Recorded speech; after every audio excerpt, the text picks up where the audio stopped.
It's time for bed, but Bear's in for a noisy night. Hey friends, welcome back or welcome to my channel. This is Storytime with Stephanie, and today we're going to read A Bedtime for Bear by Bonny Becker. Bear's friend Mouse joins him for a sleepover, but poor Bear can't seem to get any peace and quiet. Let's see what else happens.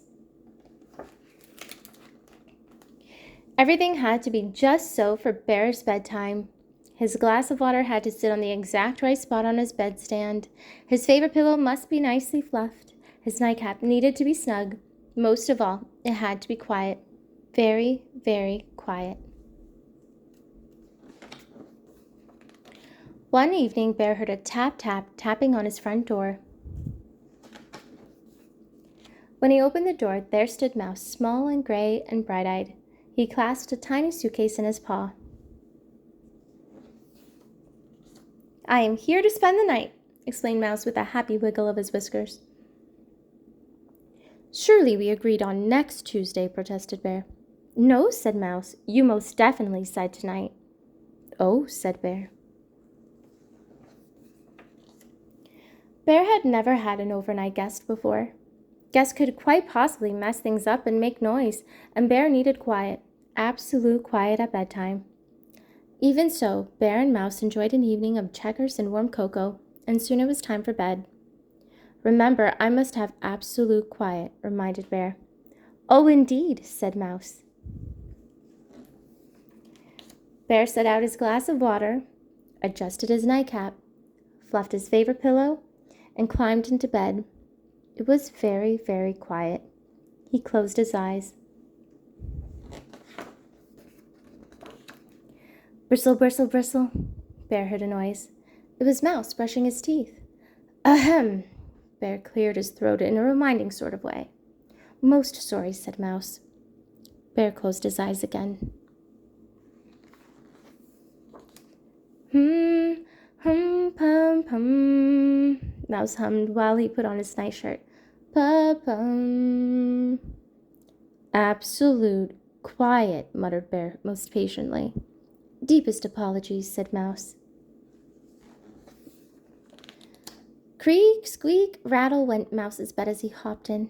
Bear jammed his pillow over his ears, gritted his teeth, and closed his eyes. He was just about to drift off when... "Good night, Bear," Mouse called softly. Bear tried to pretend he was asleep. "Good night," Mouse called a little louder. "My ears are highly sensitive," cried Bear. "Really? How interesting," Mouse said. "Can you hear this?" Mouse mumbled into his pillow. "Yes." "Amazing. How about this?" Mouse said from under his pillow. "Quiet." Mouse slipped under his blankets, crawled to the bottom of his bed, and whispered, "Can you hear?" "Silence!" Bear roared. Mouse slid from his bed, went into the closet, and said in the tiniest possible voice into the farthest, darkest, teeniest possible corner of the closet, "Surely you can't."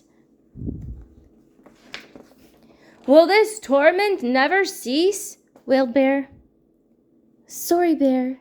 Good night, Bear," whispered Mouse, tiptoeing back into bed as quiet as a, well, you know.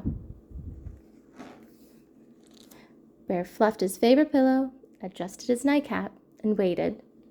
But there was no more sound from Mouse. At last it was quiet. Very, very quiet. Bear heard a shuffling sound. "Mouse, is that you?" No answer.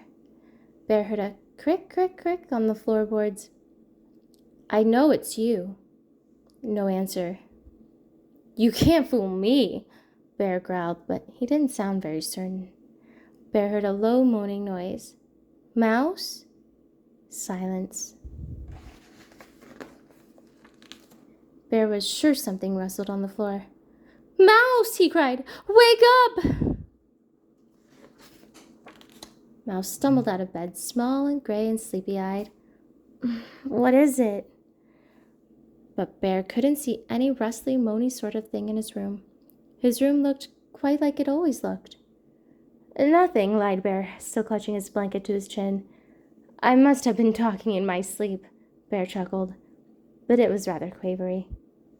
Ah, said Mouse with a glance at Bear.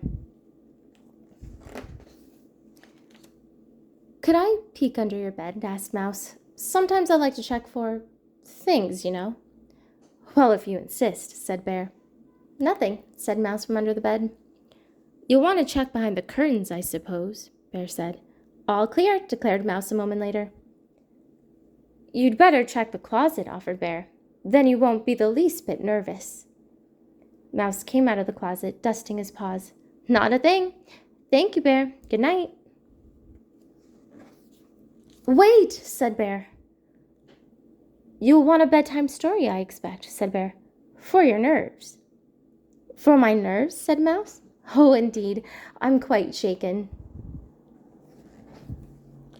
Then, with an eager flick of his tail, he settled on Bear's favorite pillow, and Bear told him all about the adventures of the brave, strong bear and the very frightened little mouse.